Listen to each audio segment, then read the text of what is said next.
আসসালামু আলাইকুম এবং খুবই শিবন সবাইকে আমার এই নতুন ভিডিওতে। আজকের এই ভিডিওতে আমি উপস্থাপন করতে চাই আপনাদেরকে যে আমাদের খাসিয়া পাহাড়ে বা খাসিয়া পুঞ্জিতে কিভাবে আমাদের পানের চারাগুলো কাটে এবং কিভাবে কোন বয়সী গাছগুলোকে আমাদের চারা হিসেবে বেছে নিতে হবে। এই টুকটাক বিষয়গুলো দেখানোর জন্য মূলত আমি আপনাদেরকে এই ভিডিওতে হাজির হয়েছি। কোন বয়সী পান গাছগুলোকে চারা হিসেবে আমরা বেছে নিব এবং কি কি বিষয়বস্তুগুলো আমাদেরকে মাথায় রেখে আমাদেরকে চারা কাটতে হবে, এই সব কিছু তথ্যগুলো আপনাদেরকে দেওয়ার জন্য মূলত আমার এই ভিডিওতে। তো যারা আমার নিয়মিত ভিডিওগুলো দেখেন অবশ্যই লাইক এবং কমেন্ট করবেন এবং শেয়ার করবেন, যাতে আমি ডেইলি ভালো ভালো কন্টেন্ট আপনাদেরকে উপহার দিতে পারি। কারণ আপনাদের একটা লাইক, একটা কমেন্ট এবং একটা শেয়ারই আমাকে উৎসাহ প্রদান করে সামনে আরও আগানোর জন্য, সামনে আরও ভালো ভালো কন্টেন্ট দেওয়ার জন্য। তো আমি আশাবাদী আপনাদের কাছে যে আপনারা আমাকে সাপোর্ট করবেন সবসময় এবং ভালো ভালো কন্টেন্ট যেন আমি আপনাদেরকে উপহার দিতে পারি। এটা আমার জুম, খেলার মাঠের পাশেই আমার জুম। পান গাছগুলো সামনে আপনি দেখতে পাচ্ছেন। এই পান গাছের বয়স আপনার 3 বছর বা 3.5 বছর এরকম। তো এই বয়সী পানগুলা চারার জন্য পারফেক্ট।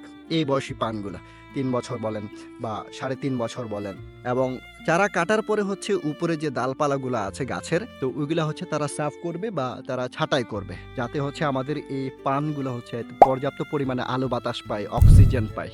এ খুঁটিনাটি বিষয়টা। তো আরেকটা বিষয় আমি আপনাদেরকে বলতে ভুলে গেছি, সেটা যখন আমরা কোনো পান চারা কাটি, তো ওই জমে যদি কোনো পানের রোগ থাকে বা কোনো ভাইরাস থাকে, তখন আপনি ওই জমে এক পাশে রেখে আপনাকে চারা কাটতে হবে। মানে পরিবেশটা বিবেচনা করে আমাদেরকে পানের চারাগুলো কাটতে হবে। কারণ যদি পানের ভাইরাস থাকে, রোগ থাকে, তাহলে আপনি যদি চারা কাটেন তাহলে আপনার পুরো জমটা ভ্যানিশ হয়ে যাবে, নষ্ট হয়ে যাবে পরিবেশটা। কারণ আমাদের এই পাহাড়ে পানের যেই রোগগুলো আছে, যে ভাইরাসগুলো আছে, এই ভাইরাসগুলো ছোঁয়াচে। আপনি যদি একটু অসচেতন হয়ে কাজ করেন, তাহলে আপনার সারা জীবনে যে পরিশ্রমটা, সারা জীবনে যে কষ্টটা, তাহলে 1 মিনিটের জন্য কিংবা 2 মিনিটের জন্য ভ্যানিশ হয়ে যাবে। এজন্য যখন আমরা কোনো চারা গাছ কাটি, তখন মাথায় আমরা সেট করে রাখি যে ওই জমি কোনো পানের রোগ আছে কিনা, কোনো ভাইরাস আছে কিনা। এইগুলো টুকটাক আমাদেরকে খেয়াল করে রাখতে হবে এবং খুব সাবধানতা নিয়ে আমাদেরকে কাজ করতে হবে। বাকি বিষয়টা আমরা উপরে গিয়ে আপনাদেরকে দেখাবো। ও রিশন ভাইনি, কিতা আনছো? ভাত আনছে। দুপুরের খাবার চলে এসেছে।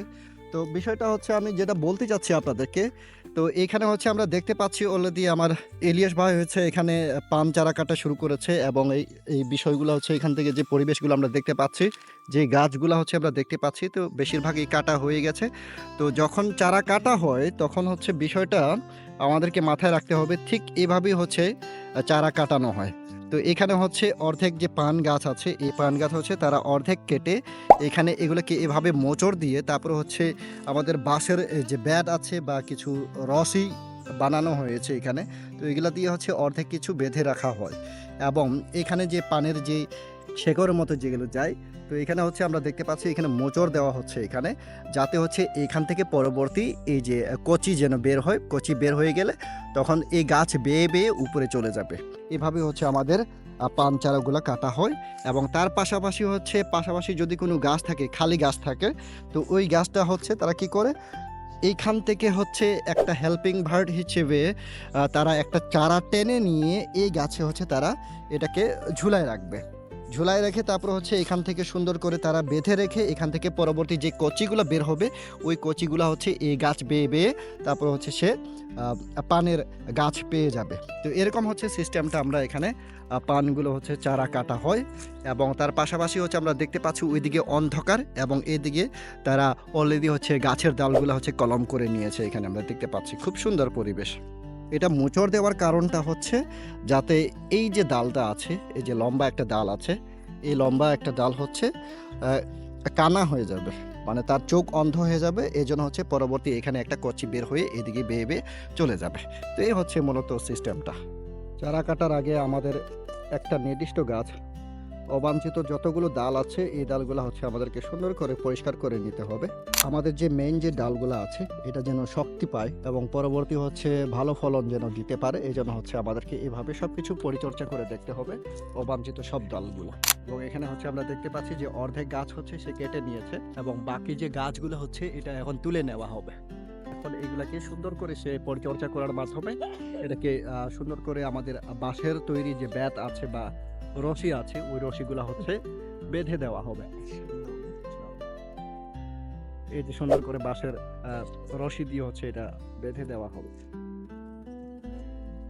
এখন এই কাটা ডাল থেকে হচ্ছে আমরা বেছে নিব, ভালো চারা আমরা বেছে নিব। ভালো চারা বেছে নেওয়ার পরে দেন পরে হচ্ছে আমরা কাটা আমাদের চারাগুলো সংগ্রহ করে দেন হচ্ছে বাকি যে ডালগুলো আছে ওই ডালগুলো হচ্ছে আমরা আমাদের তুলে নিতে হবে।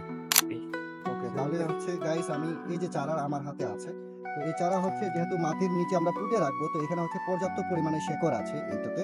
তারপরে হচ্ছে এখানে হচ্ছে গাছে ধরার মতো এবং এখানে হচ্ছে গাছে ধরার মতো যে শেকড়গুলো আছে এগুলো কিন্তু আমাদেরকে বিবেচনা করে রাখতে হবে। এবং আমরা যখন এই চারাগুলো কাটবো তখন হচ্ছে আমাদেরকে মাথায় রাখতে হবে একটা ডাল হচ্ছে এটা মাটির নিচে যাবে এবং এখানে শেকড় তো আছেই, এবং এইখানে হচ্ছে আমাদেরকে চিন্তা করতে হবে এখানে একটা কচি ডাল বের হবে। এখানে আমি একটু কাছে নিয়ে আসি, এখানে হচ্ছে একটু কচি ডাল বের হবে। তো তার জন্য এখান থেকে আমি যদি এটাকে ডাবল করেও কাটতে চাই তাহলে সেটাও হবে, আবার যদি আমি সিঙ্গেল চারা কাটতে চাই সেটাও হবে। তাহলে আমি আপাতত হচ্ছে আমি সিঙ্গেল কাটি। এখানে হচ্ছে এই যে গলা পর্যন্ত আছে এটা হচ্ছে আমি এখানে কেটে দিলাম, এখানে আমি এভাবে কেটে দিলাম। তাহলে এখানে দেখেন যে এখানে খুব ভালো একটা চারা পাওয়া গেছে। এখানে হচ্ছে শেকড় আছে এবং গাছে ধরার মতো যে সিস্টেম আছে বা হাত আছে, এখানে এগুলাকে বলা হয় হাত। এটাও হাত, এটা হচ্ছে গাছে ধরার জন্য মূলত এটা ব্যবহার হয়ে থাকে। তো এগুলা যখন পর্যাপ্ত পরিমাণে বৃষ্টিপাত থাকবে বা আমরা যখন চারা লাগাবো তখন এখানে দেখবেন যে সাদা সাদা টাইপের নতুন শেকড় বের হবে এবং এই শেকড়গুলো হচ্ছে গাছে ধরবে হাত হিসেবে। তো পরবর্তী এখান থেকে হচ্ছে কচি ডাল বের হবে, কচি ডাল বের হবে, চারা বের হবে, দেন হচ্ছে এখানে গাছে ধরার মতো একটা উপযোগী হবে। তো আমি এই যে চারা আছে আমি উদাহরণ করে দেখাই আপনাদেরকে যে পানের চারা কিভাবে লাগাতে হয়, কোথায় লাগাবেন, কি কি দেখে হচ্ছে লাগাবেন।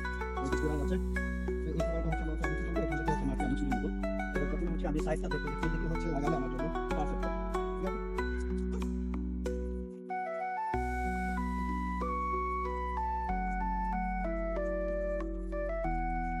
আমি জানি কি মাটি থেকে হচ্ছে তারপরে মাঝখানে আমি একটু গর্তটাকে একটু বেশি করে নিলাম, তারপর হচ্ছে এই অংশটাকে যে অংশগুলো হচ্ছে মাটি নিচে যাবে আর এটা হচ্ছে মাটি নিচে যাবে। শুয়ে শুয়ে হচ্ছে আপনাদেরকে লাগাতে হবে। একটু মাটি দিলাম এবং খেয়াল করে রাখতে হবে যেন আমাদের এই যে মাথা আছে এটা মাথা যেন বাইরে বের হয় আর বাকি যে ডাল আছে এটা হচ্ছে মাটি নিচে থাকবে এবং হালকা করে এখানে হচ্ছে প্রেশার দিতে হবে আমাদেরকে। বৃষ্টি আসার পর থেকে দেখবেন এই জায়গায় হচ্ছে কিছু শেকড় বের হবে বা সাদা সাদা একটু নতুন শেকড় বের হবে, বের হওয়ার পরে আস্তে আস্তে এখান থেকে কচি বের হয়ে যাবে।